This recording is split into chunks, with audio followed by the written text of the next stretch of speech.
गौरव automobile आपको देता है live streaming, spare part, spare part 100% guarantee के साथ, eco friendly infrastructure, smart tool and expert team आपकी वाहन की हर जरूरत को ध्यान रखती है। गौरव ऑटोमोबाइल स्पेयर पार्ट्स और एसेसरीज पर 20% तक की छूट। इसके अलावा फ्री सर्विस डिस्काउंट कूपन, वो भी 90 दिनों तक वैध। हमारा पता है Chandravanshi Nagar main road, Sihori, Giridih, Jharkhand. Mobile number 7004988523 और 9835938578।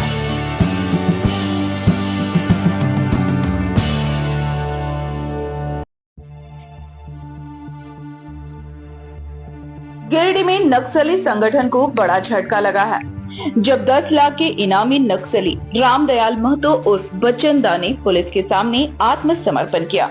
रामदयाल माओवादी संगठन की जोनल कमेटी का सदस्य था और 50 से अधिक कांडों में शामिल रहा है। झारखंड सरकार की नई दिशा पुनर्वास और आत्मसमर्पण नीति से प्रेरित होकर उसने पुलिस के सामने आत्मसमर्पण का फैसला किया। गिरिडीह पुलिस ने पुलिस लाइन में एक कार्यक्रम आयोजित किया, जिसमें डीआईजी हजारीबाग जॉन सुनील भास्कर मुख्य अतिथि रहे। रामदयाल महतो की जीवनी की कहानी संघर्ष और विफलताओं से भरी है। मैट्रिक के बाद शिक्षक प्रशिक्षण स्कूल और वन विभाग में असफल होने के बाद उन्होंने 1989 से 90 में किसान कमेटी से जुड़कर माओवादी विचारधारा को अपनाया। 1996 में उन्होंने किसान कमेटी का नेतृत्व किया और पार्टी के अंदर विभिन्न पदों पर कार्य करते हुए एरिया कमांडर से लेकर जोनल कमेटी सदस्य तक का सफर तय किया।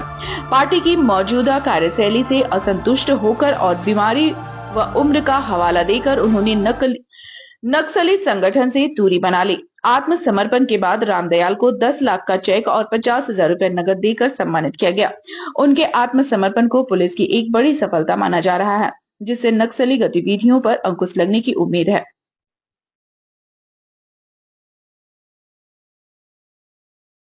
गिरिडीह पुलिस लाइन इस सभागार में 10 लाख रुपए की इनामी भाकपा माओवादी नक्सली रामदयाल महतो उर्फ बच्चन दा उर्फ नीलेश दा उर्फ अमर दा जोनल कमेटी सदस्य के द्वारा झारखंड सरकार के आत्मसमर्पण एवं पुनर्वास नीति नई दिशा एक नई पहल से प्रभावित होकर गिरिडीह पुलिस के समक्ष आज इनके द्वारा समर्पण किया जा रहा है, आत्मसमर्पण किया जा रहा है, ताकि झारखंड सरकार द्वारा घोषित पुनर्वास नीति का लाभ लेकर एक सामान्य और पारिवारिक जीवन का व्यापन करें।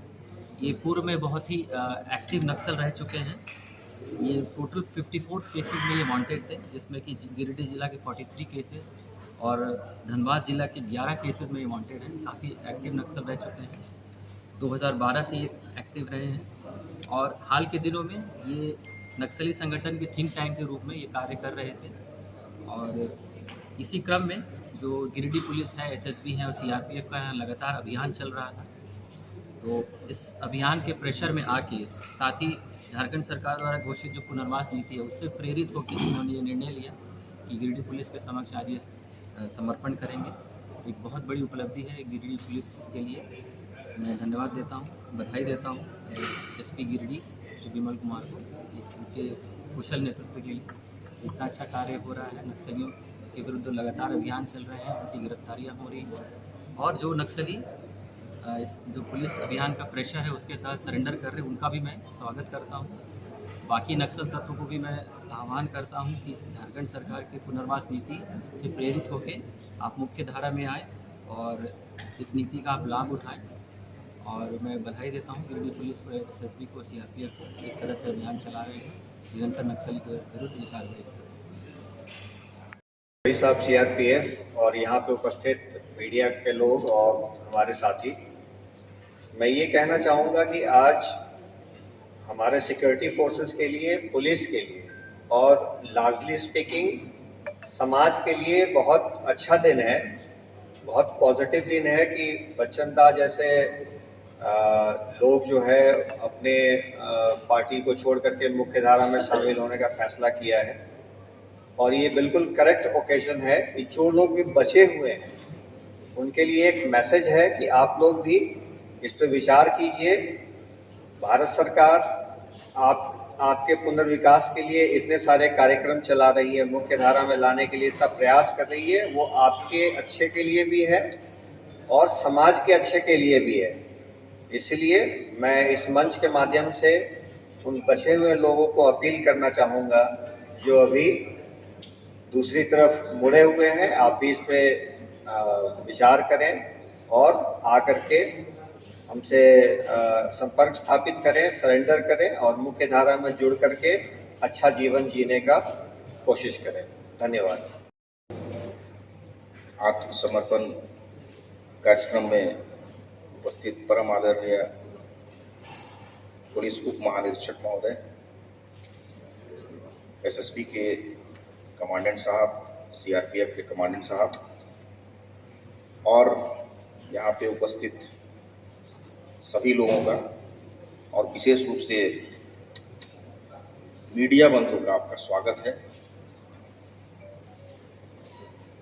जैसा कि स्पष्ट है कि सरकार की जो नीति है आत्मसमर्पण की, उससे प्रभावित होकर के रामदयाल महतो उर्फ बच्चन दा उर्फ नीलेश, जिनके विरुद्ध में 50 से ज़्यादा मामले हैं और इन्हें महसूस हुआ कि सरकार की नीति जो है उसके मुख्य धारा में आने के बाद जिंदगी बदलती है, लोगों को नई दिशा मिलती है और इसी के तहत उन्होंने ये फैसला लिया है और उनका स्वागत है। हम लोग ये आशा करते हैं कि आने वाले समय में वैसे जो भी मुख्य धारा से भटक गए हैं उन सबों की वे सभी जो है एक एक करके वापस आएंगे और जो एक डेमोक्रेटिक स्टेट में जो डेवलपमेंट होना है उसमें अपना सहयोग देंगे। हम सभी आप मीडिया बंधु का बहुत बहुत धन्यवाद करते हैं। बाकी डीआईजी सर बहुत सारा डिटेल में आपको ब्रीफ करेंगे। बहुत बहुत धन्यवाद। थाना मधुआ, जिला गिरिडीह। कैसे इस नंबर में थे, क्या कैसे सब सरेंडर लगा, क्या आपको लगा अच्छा बताइए। जी सर, हम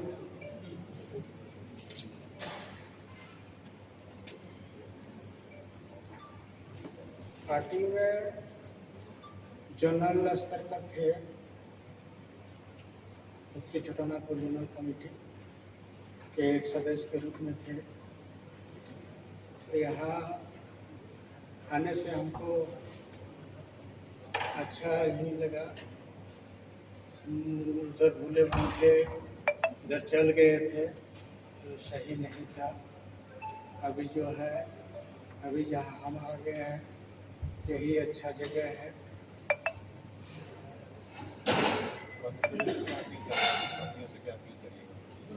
हम अपने साथियों से यही अपील करेंगे कि वो लोग भी मुख्य धारा के साथ जुड़े हैं, आकर के आत्मसमर्पण करें। अभी ऐसा कुछ नहीं है कि जो कुछ अपना गतिविधि चला सकते हैं। अभी हम सबसे यही अपील करेंगे कि सब मुख्य धारा में आकर के जुड़ जाए। रामदयाल जी, आप इतने सालों तक संगठन में रहे हैं, कई बड़ी इलाकों में कई बड़ी घटनाएं हुई हैं, तो ये क्या कभी और किसी के द्वारा या घर परिवार के द्वारा संगठन छोड़ने को लेकर कभी बोला गया? संगठन छोड़ने के लिए परिवार के लोग से बोला गया, लेकिन हम नहीं छोड़े। पार्टी का दायर था, उसमें पार्टी का कुछ बोलबाला था, इसलिए। तो अब आप जब सरेंडर किए हैं और मुख्य धारा से जुड़े हैं तो अब घर परिवार में सब संतुष्ट हैं? हाँ, बहुत अच्छा।